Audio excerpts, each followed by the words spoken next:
Hello there. Today we have a special guest in Congressman, and I was going to say Jim, but I'll say Congressman McGovern. Jim, please. Okay. And this is a relaxed atmosphere, and we're going to cover a couple of important areas. And I'm going to shift a little bit because the last time you were here, Mike, Senator Moore, the last time you were here, Mike, we had the director of the Worcester Regional Transportation Authority in with us, and we were talking about transportation. So as a segue from that, how about we do that, and then there are some other areas we'd like to cover, including hunger and poverty issues, minimum wage progress, and the economic recovery and job growth. And as we talk, whichever way you want to go after the transportation issues would be very appropriate. And transportation issues are a very important issue in the town of Grafton, because right now there is a need to improve our roads. We're getting the transportation issue as far as Worcester Regional Transportation Authority, but our roads are a mess. And we have an override that includes $1.5 million for our roads. We've been getting the Chapter 90 monies in, but we haven't been getting that many dollars as far as to keep up to our needs. So what are your thoughts, both from the national and from the state level, relative to transportation and monies for roads and road repairs? And who wants to go first? Well, recently the Senate and the House just passed transportation bond bills, and for roughly about $13 billion.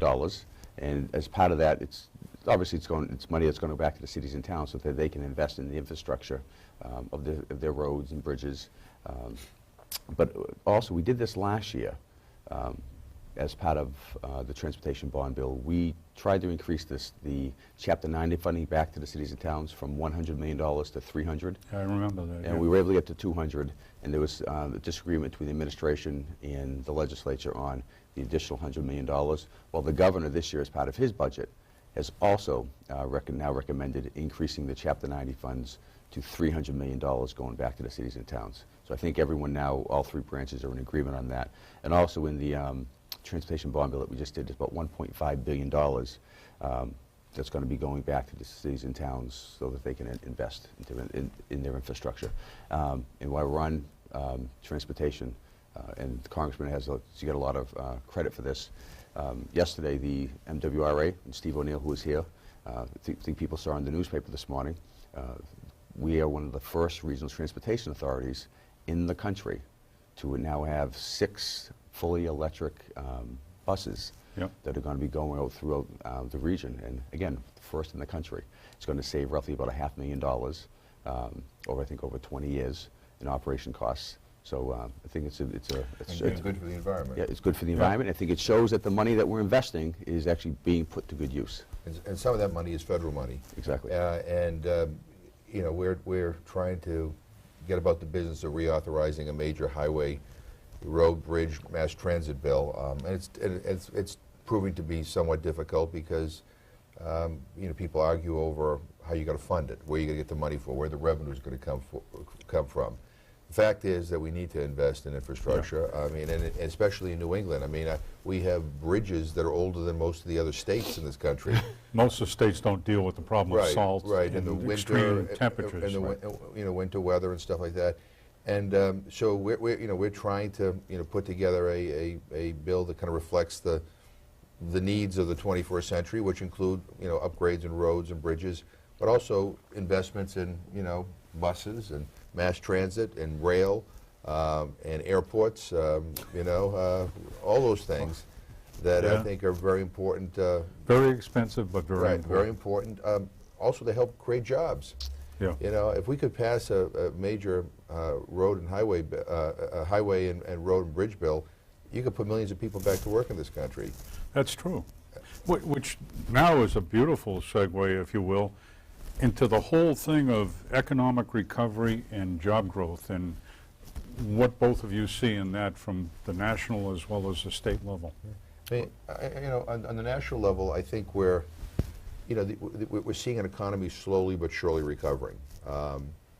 And what I think is disappointing about the recovery so far is that Wall Street seems to have benefited more than Main Street. But my hope is that we can get Main Street to catch up. That's why, if Congress passed, a highway bill, that would help Main Street. If we would invest more in job training and in infrastructure upgrades, that would be helpful. We need to lend more to small businesses. We also need to figure out, what are the needs of the current workforce out there, and what are we going to be making 4 or 5 years down the road. I'm a big advocate of investing more in the National Institutes of Health.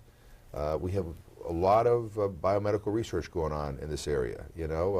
Tufts University. Tufts University as well. Even a lot of the research that is done at Tufts here not only benefits animals but benefits human beings too. Right.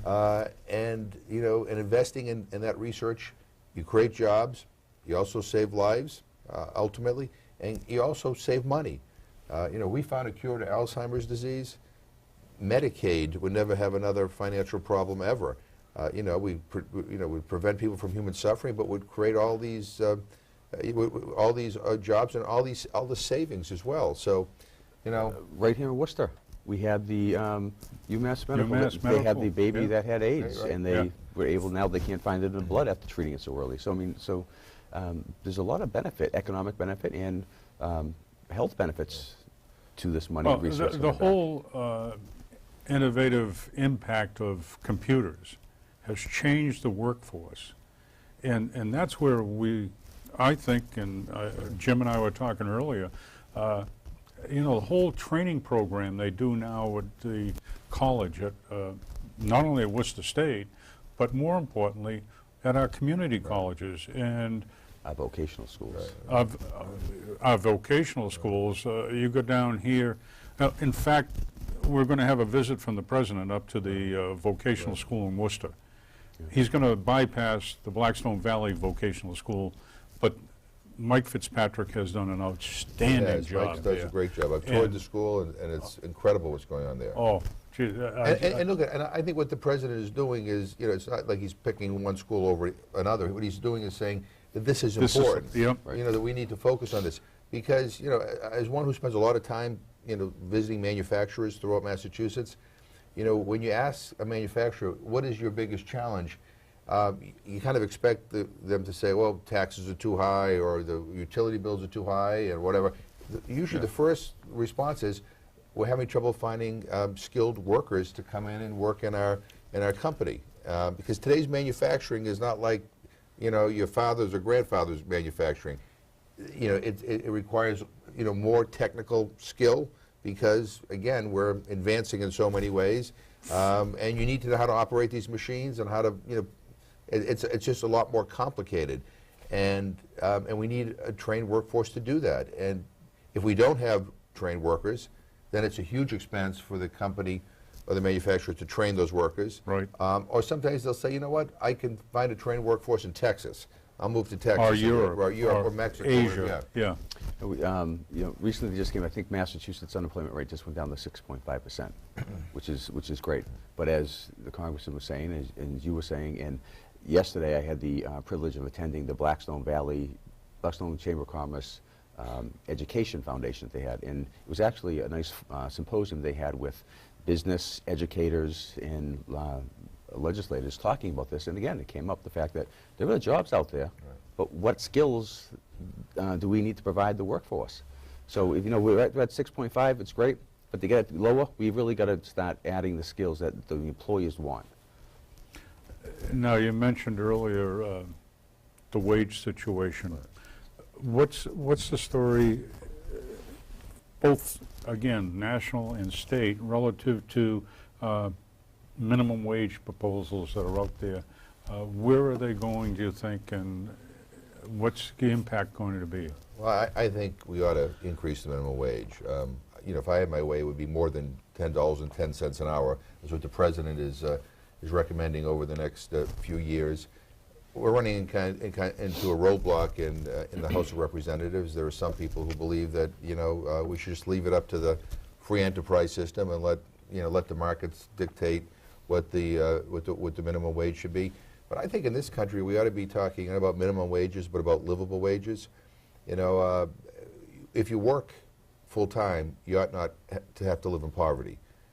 If you work full-time, you ought not to have to rely on food stamps, you know, or other government subsidies. I mean, you should be able to be self-sufficient enough where you can live a decent life. And unfortunately, in too many businesses, you get people working, you know, full-time, and you know, and they're still stuck in poverty. I mean, we had this big debate on food stamps in Congress, and people say, oh, you know, people ought to get out and get a job. Well, they are working, and the majority of people on food stamps, which we now call SNAP, work. They work full-time. Do you think they want to be on food stamps?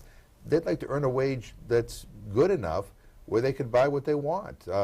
And so we need to make sure that work pays. And we shouldn't be subsidizing McDonald's or Wendy's or, you know, or some of these other companies that pay, you know, minimum wage, you know, and get away with it. I mean, they can afford to pay a decent wage. And to the extent that you can raise up the minimum wage, people who earn a little bit more at that level spend it. They actually, it helps stimulate the economy. They go to restaurants. They buy things. They, you know, buy a new washing machine or whatever. They buy, you know, get a new car. They get, you know, they add on to their home. Donald Trump gets a few extra bucks. He just puts it in his trust fund, you know, and it just stays there. But working families, they spend what they earn. And so it's good for the economy as well. So we ought to raise the minimum wage, I hope that at least we can get a vote on it. Yeah. Well, you know, it's interesting to say that because just yesterday I was talking to a friend of mine, and we were talking about the financial situation here in town, with some of the big questions that are coming up, and the question was, how is she going to pay for it? Because she has an income level that doesn't allow for the increase that will come with the increase in taxes, and yet the things that are up there to be paid for, we all want. We want to support education. We want to support the renovation of our old town hall. Those are things. We want the roads in town to be better.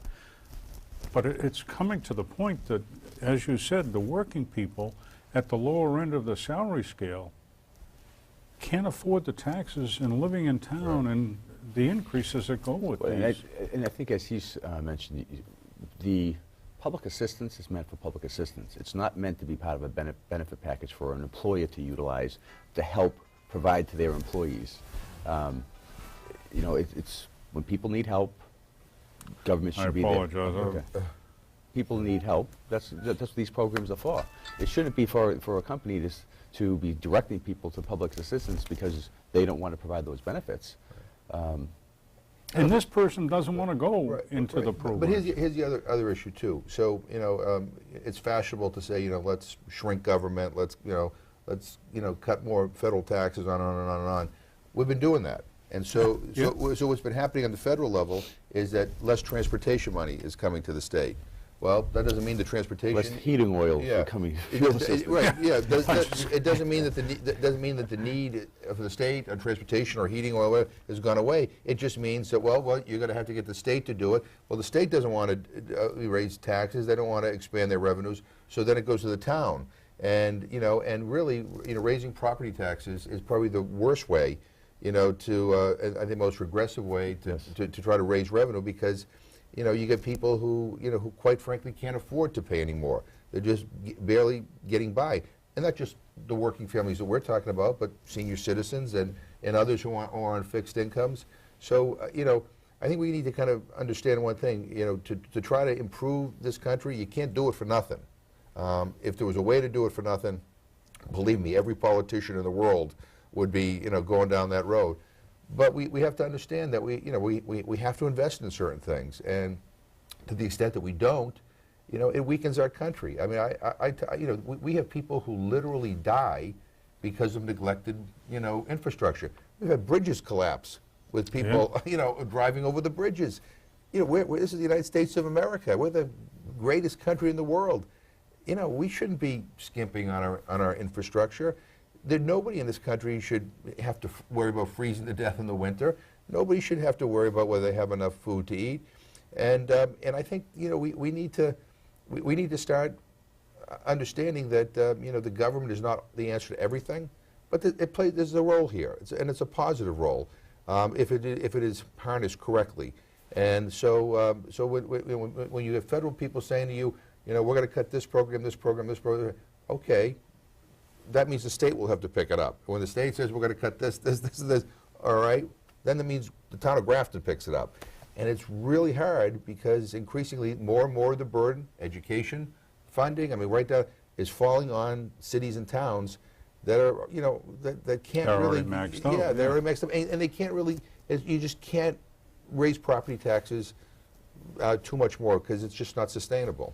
I think last year when the whole debate came up about transportation and investing in it, I think one of the most impressive parts about it was the coalition that came together to actually push it. It wasn't just advocates on one sector, unions or construction companies. We had the chambers of commerce. We had a variety of business entities coming forth and saying, look, if you want us to thrive, if you want us to grow and expand and create new jobs, we need the infrastructure. We need good roads. We need a good mass transit system. We need a rail system that are going to provide people the access in and out of these areas to get jobs. And that's what people got to realize. I mean, these investments, yeah, they create jobs when we have people, construction workers out there building the bridges, repairing the roads, but it also provides people a good roadway system to get to where they want to go. No, it's interesting because I think that part of the state bill for infrastructure includes something for Snow Road, I believe. Snow and road, ice removal, yeah. Yeah, And actually what we did too in the transportation bond, which I forgot to mention, was we actually we changed the bonding from 20 years to 30 years. Excuse me, from 30 to 20 years. We reduced it by 10 years, which actually is going to save us on interest about $518 million. So we're also trying to be fiscally prudent. fiscally responsible with Yeah. the taxpayers' dollars in making these investments. And I think as the Congressman said too, because I chair the Higher Education Committee, Massachusetts is known as having one of the best higher education systems in the country, public and private. But if you look at on the public side, since 2001 to 2013, there's roughly been like 35% reduction in state appropriations to our public higher education. We were 38th in the country until this year. This year we appropriated about $90 million, brought us down to our higher education, public higher education system, which is the largest investment we've made over the last decade. It brought us to 27th in the country.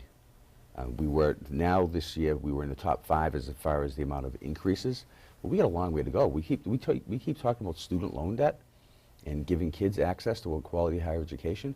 Well, we got to give the funding to these institutions so that they can provide the education. You can't keep increasing the tuition and fees and then complain about the student loan debt and not realize that we have our obligation to fund these services. No, you're right, and I don't know where the answer is, but you guys are going to have to come up with the answers. But the whole scene is drastically changing, and are we becoming less of a country now because of this change in scene? We don't seem to have the people out there to be able to fill the jobs. We don't have enough money to pay for ongoing bills. We can't fix our roads the way we want. What's your view for the future relative to the state and to the country's future? Look, I'm an optimistic person. Okay. I mean, I really believe that ultimately we will find our way and get everything right. But I think it would be a mistake to think that we can get to where we want to be and maintain our stature as the lead economic superpower in the world, and if we skimp on investments in things like infrastructure or medical research or scientific research or job training. I mean, we need to adjust with the times. I mean, things change, technology changes, the world has become smaller. We're now competing in this global economy. The challenges are different than they were 10 years ago or 20 years ago or 50 years ago. And so we always have to keep on adapting. And that's nothing new. We've always adapted over the years. But we need to make sure that our political discourse is focused in on, how do we remain strong? How do we, compete? How do we make sure that our people can look forward to a higher standard of living and not a lower standard of living? And sometimes, the discussions get sidetracked on silly things. what we ought to be focused on is how to, how to build this economy up. That's where our strength is, and how do we make sure that our kids and our grandkids and great grandkids, have jobs to go into. Look, I still think that the best ingenuity and innovation comes out of the United States, but there are other countries that are now stepping up. China, is trying to kind of steal our thunder. Not kind of, they're stealing all our... But even in medical research, Singapore is now investing huge amounts in trying to lure our scientific minds out of the United States to go to Singapore and promising them a more robust medical research budget. Well, I don't want the cure to Alzheimer's to be found in Singapore. I want it to be found in the United States. And I want those jobs not to be created in Singapore. I want them in the United States. So, look, we have a lot to do, but it's going to require some shared investment. We can't all do this for nothing. And I personally believe that, there are areas we can find savings in. I'd like to end these wars, but these wars, by the way, we're not even paying for. We're borrowing money that's going into our debt. But let's see if we can kind of reorganize our priorities, and invest in our own country for a change. I want to see things grow more rapidly here. Michael? Again, I think we're the greatest country in the world, and I think that we'll continue to be. I just think that with anybody or people at times can lose focus. I think we've lost focus on what we're trying to achieve at times. We didn't get to be the greatest country in the world by not investing, making investments in our infrastructure, making investments into our families, our children. At one point, if you look back before Europe and these other foreign countries, didn't have the higher education system or the school system that we had.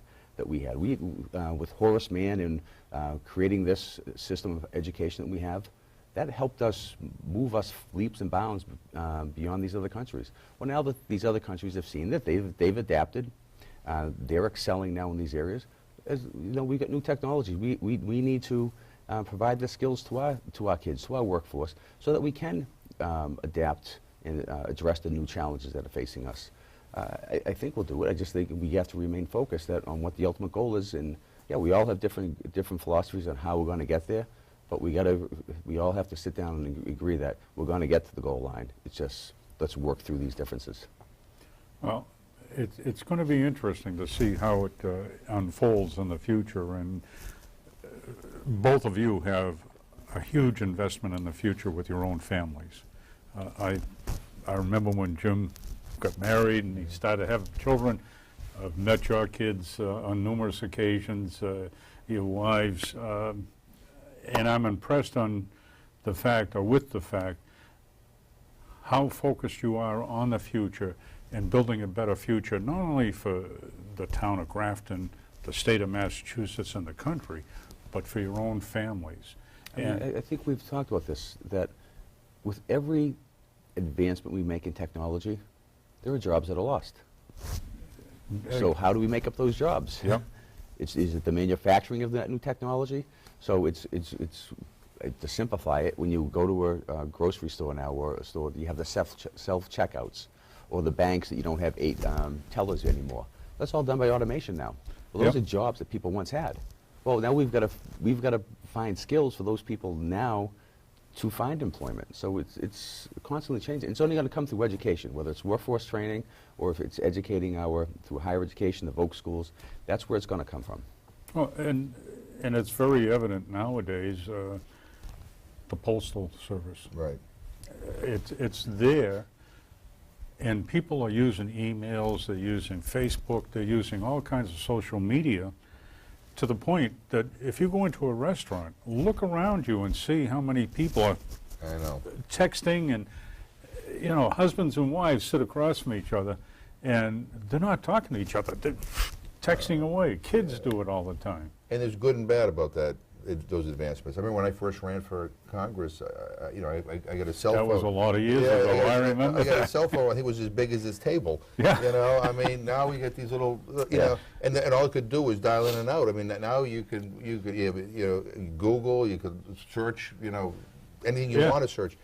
But, but I think we do know, that you know, where some of the potential lies. You know, I was talking about medical research. It's not just the scientists that will benefit from increased medical research investments, but then you know, you develop these medical devices. There'll always be a better way to, you know, a better knee or better hip replacement, or less invasive ways to do surgery, or a new breakthrough drug. There are people who have to manufacture and make those, you know, those devices or those drugs, and you know, in order to, you know, provide them to people. So there's a whole chain of jobs that can be created there, and in that area, it's endless, because there'll never be an end to how we can make your life better, how we can keep you healthier. So we're lucky that we have the brain power we have here, and the universities and the colleges. That's our natural resource here in Massachusetts, and so we need to work with them, kind of as catalysts to develop opportunities. So I think it's there, but you know, it also takes a plan. You know, you can throw out 1,000 ideas, but if you don't have a plan to do anything, nothing ever happens. And I think that's kind of what we need nationally as well, is kind of what is our plan to economic recovery? Yeah. Where are we going to make these investments? Where are we going to focus our attention? You know, and how do we implement it? And I think that's kind of what's needed at this particular point, kind of a roadmap to get to where we want to go. We all have ideas, and but we need one set of ideas to act upon. An agreed-to set of ideas that we can work cooperatively to move forward into the future. And by the way, I'm still a big fan of writing letters. By the way, I have to tell you, I really think, you know, it's an important thing. Also, too, you know, with all these revelations about the NSA listening to and monitoring, if you do, they're not monitoring to my letters. I can send you a letter and I know it's private, you know, and so I continue to urge people to support our Postal Service because I don't want to lose that. Well, a couple of friends of mine are retired postal workers, and they sure as heck want people to use the Postal Service. But Actually, so the Postal Service, if you think back now again about where we are now and where we're going to be, and I always forget the company, and this goes with the NSA and drones. What's the company now that's talking about shipping phones people through little drones that they have flying? No, thank you. Oh, I hope that's how far we've gotten. What is it? I don't know if it's, I don't know is it what eBay the or other Amazon, was, but something like that. Yeah. you know, all I can see now is these little things buzzing around, carrying a package to your house and saying, "Hey, here we are." but we also need to be mindful as we make these advances in technology that we don't lose our humanity. Yeah. I mean, I always tell my kids, you know, it's important you communicate verbally. You know, so not everything should be, you know, a quick, you know, email or using your Twitter account or a tweet or whatever. I mean, you know, we want to make sure we don't lose our ability to relate with one another. Because I'll tell you, you know, I get emails all the time, you know, or you know, they're short, direct, but you don't really know what that person is thinking. You get angry not knowing. Right. You're not quite sure. Background Was this meant as a compliment or an insult? You know, and so I mean, we also need to be mindful that we can't, you know, lose our ability to relate to one another and understand each other, because I do worry that with instant information, we're so inundated with facts and figures and statistics, and that we lose our human ability to feel what they mean, and you know, how they affect each other. So I mean, you know, that's just, I don't know how you deal with that, but I do think it's important that we, you know. And actually, that came up at the collaborative yesterday, at the forum. We were at the table sitting out with the business leaders, that they were saying that the kids coming out of school now don't have that ability to interact with people, that they're so used to being on the cell phone and the iPad. Yeah, and the interpersonal skills are lacking. I mean, look right now. If you're going to negotiate with Russia on the Ukraine, you can't do it, you know, by way of Twitter, on text. Yeah. I mean, you have to sit down. And diplomacy requires this kind of human interaction. So that's an important skill in anything, even in business. You know, if I'm going to, you know, try to get you interested in buying something, you know, it's going to require my ability to communicate with you in a way that, you know, you say, I want to buy this. So those are important skills that we can't let fall by the wayside in our educational system. I'm just taking a peek at the clock, and I think people can sense that we could keep on talking a lot of different issues, but there's also the presence and the future that we have to think of, and both of you have an appointment very quickly, you in Boston, Jim, and Mike, you're going up to Worcester. So in order to have you make that next appointment and to keep people wanting to come back and to hear your ideas, what I think would be best is if we ask each of you to give kind of a summation statement, and then thank everyone for watching and allow you to move on to your next appointment. So I'm taking up some of your time, I know, No. but please. Well, first of all, I appreciate the opportunity to be with you on the show, and I like these forums because we can communicate directly with the people we represent.